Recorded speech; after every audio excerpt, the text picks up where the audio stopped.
Não é novidade para ninguém que os gastos públicos no Brasil sempre foram um problema, isso é fato. E a atual conjuntura nos gastos públicos brasileiros é muito preocupante. Por quê? Porque desde da grande crise, da grande recessão econômica que o Brasil passou, nós temos o seguinte problema. Boa parte do nosso orçamento está voltado apenas para a dívida e previdência social, o que para uma economia é muito complicado. E ainda pensando que o Brasil hoje, ele arrecada de imposto 35% do PIB. Só para nível de comparação, isso é o que os Estados Unidos, um país de primeiro mundo, arrecada. Vamos fazer uma leitura desse gráfico aqui que eu trouxe pra gente aqui, ó. Ou seja, basicamente aqui, juros, serviços da dívida, enfim, tudo que seja voltado à dívida. 51% dos gastos. De tudo o que o governo gasta. 51%. Aí, beleza. Aí, 19% previdência social. Basicamente, que é aposentadoria. 19%. Ou seja, hoje no Brasil se gasta 70% basicamente dos gastos públicos com o quê? Juros, dívida, enfim, e previdência social. Aí eu te falo, qual que é o nível de saúde fiscal que o Brasil tem? Zero. Zero.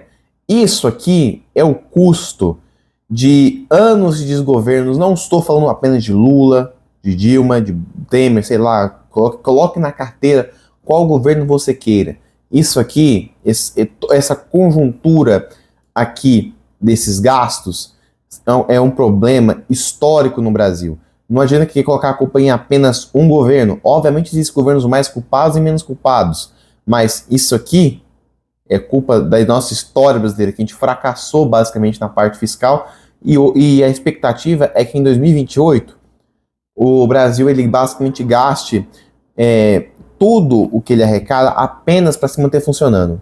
Por que eu falo isso? Porque atualmente no Brasil o governo Lula, o governo federal, nomeie como você quiser, ele está tendo um déficit fiscal. Obviamente você vai ter que contrair dívida, aí você vai aumentar o serviço da dívida, que é os juros da dívida. Não é à toa que o Lula quer baixar os juros na marra para poder tentar diminuir a pressão sobre essa parte aqui, mas não adianta. E aí você tem esse problema que você vai aumentando a dívida, aumenta o serviço da dívida, e o investidor fica preocupado, não investe no Brasil, aí você tem uma preocupação no crescimento econômico, ou seja, o Brasil acaba crescendo menos ou entrando em recessão. O país entrando em recessão, invariavelmente a arrecadação de impostos cai e você tem uma bola de neve. Por isso que eu falo que austeridade fiscal é a melhor política social que um governo pode fazer. Por quê? Não adianta nada você pagar auxílio emergencial, Bolsa Família para as pessoas mais simples. Não adianta de nada quando o governo não está focado em equilibrar as contas públicas. Por quê? Porque no fim das contas, quem paga sempre a mais é a pessoa mais simples, é o mais pobre. E eu sempre vou bater nessa tecla. O Estado menor, quem devia estar lutando pelo Estado menor, era o mais pobre. Porque é ele que basicamente tem que ficar se matando para custear isso aqui. Por uma sucessão de erros de governos. Olha só o nível de distorção econômica que a gente está vivendo. Em 2028, a expectativa basicamente é que não tem dinheiro para mais nada, a não ser custear o Estado. Não existe saúde fiscal nenhuma no Brasil. Nenhuma. E em vez do governo estar preocupado em gastar menos, cortar funcionário público, equilibrar as contas públicas, fazer uma nova reforma da Previdência, que está... É só você olhar esse gráfico aqui que está preocupante. É só você ver isso aqui que você já percebe que o Brasil está enfiado no buraco. E não é pouco, não. E nós estamos no limite. Nós temos que correr atrás de resolver isso aqui urgentemente. É o governo o quê? Cortando o gasto público. Cortando na carne. Funcionário público encostado, enfim. Existe cidade, só pra você ter nível de loucura. Existem cidades no interiorzão aí do país que tem datilógrafo. Pra que precisa de datilógrafo? Pra nada. E aí nós temos o seguinte problema. Hoje, a atual contribuição do INSS, do valor que você paga, né, você não está pagando para a sua aposentadoria, você está pagando para outra pessoa. Esse é um outro problema que nós temos também no Brasil.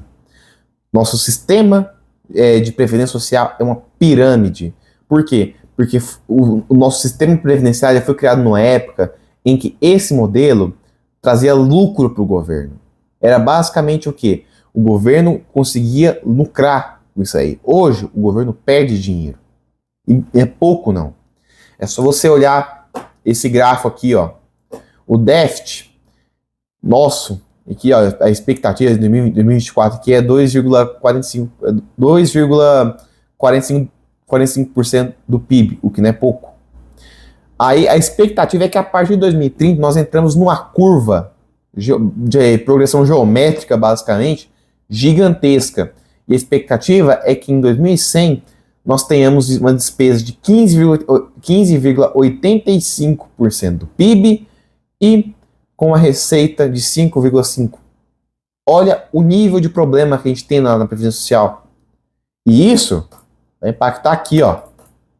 É por isso que a gente tem que se preocupar urgentemente com a austeridade fiscal do país. Porque para resolver o atual problema do nosso sistema de previdência social, vai requerer um trabalho muito bem feito por parte da equipe econômica técnica. Mas com o governo atual, esquece. Com o governo Bolsonaro, talvez. O Paulo Guedes é uma das poucas pessoas que eu vejo minimamente competente para poder conseguir, eu não digo resolver, mas conseguir traçar uma meta para tentar resolver isso aqui. Porque o problema do Brasil é que se espera que os problemas sejam resolvidos da noite para o dia. Isso aqui é um problema que se resolve em 20, 30 anos. Isso aqui não se resolve de um dia para a noite. Isso aqui é um problema sério e que se o Brasil não correr atrás, vai ser a ruína de uma nação. Esse que é o problema. Nós estamos no caminho de ter uma ruína de um país.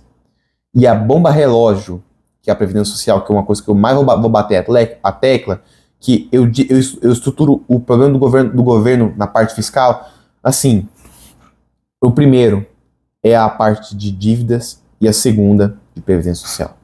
São os dois principais problemas. Por quê? Porque se a gente conseguisse ter uma austeridade fiscal decente, a gente conseguiria reduzir a parte das dívidas, sobraria mais dinheiro, por exemplo, para o Estado conseguir, por exemplo, fazer ferrovias, que por algum motivo o JK decidiu que dane-se as ferrovias, e a gente vive nesse problema no Brasil, que é uma ineficiência na parte de infraestrutura gigantesca.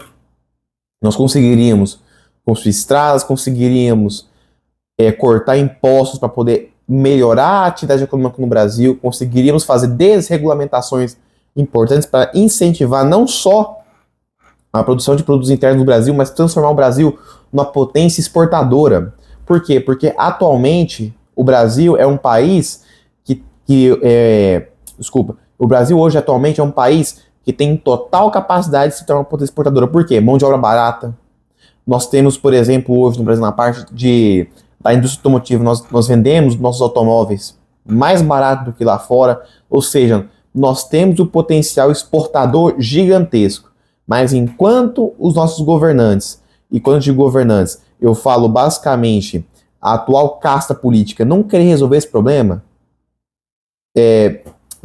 enquanto a atual casta política no Brasil não querer resolver esse problema, e o que eu acho muito difícil que vá, e vai continuar enfiado nesse problema. Por isso que nós temos que correr atrás de tirar essas pessoas, essa casta política de Brasília, elegendo deputados que se comprometam com princípios de liberdade econômica, eleger deputados que estão preocupados com a austeridade fiscal, porque hoje no Congresso, é só falar de dinheiro que vai entrar para o Congresso já abre as pernas para o governo. E aqui, ó, rumo da Previdência atingirá 25,5 trilhões até 2100. É esse o nível de distorção econômica que o Brasil vive. E aqui nós temos a evolução do déficit do INSS, em que em 2015 nós tínhamos 85,8 bilhões de déficit para atuais 306 bilhões de déficit do INSS. Ou seja, A atual contribuição do INSS não é minimamente capaz de bancar os atuais gastos com as pessoas. Esse é o teu país. Esse é a parte fiscal do seu país, do que o governo gasta. Meu filho, o buraco é muito embaixo. O Brasil ele vai precisar de 30 anos de correção. Isso tudo que eu mostrei, e é só a ponta do iceberg. Nós temos também problemas de segurança pública, educação. Não adianta nada nós também ao mesmo tempo focar também em liberdade econômica. Por quê? Porque nós temos que também criar um ambiente favorável para a educação no país. Nós precisamos fazer uma reforma no sistema educacional urgentemente. Nós temos diversos problemas de conjuntura. E tudo isso impacta na parte econômica. Segurança, educação, saúde, saneamento básico. Nós temos diversos problemas. O Brasil é um país que vai precisar de uns 30 anos de correção. A China, ela tá colhendo o que ela fez de abrir o mercado, liberdade econômica, enfim, só agora, 50 anos depois que Mao Zedong, nos anos 70. Só queria fazer um adendo aqui, eu cometi um erro na gravação. Eu falei que foi o Mao Zedong que abriu o mercado, não foi Deng Xiaoping. Abrir o mercado não é uma coisa que se resolve do dia para a noite. E é por isso que eu falo, o Brasil, enquanto ele não largar essa cultura do imediatismo, a gente vai ficar parado. E é capaz de vermos a ruína do país. Mas, no mais, valeu, até.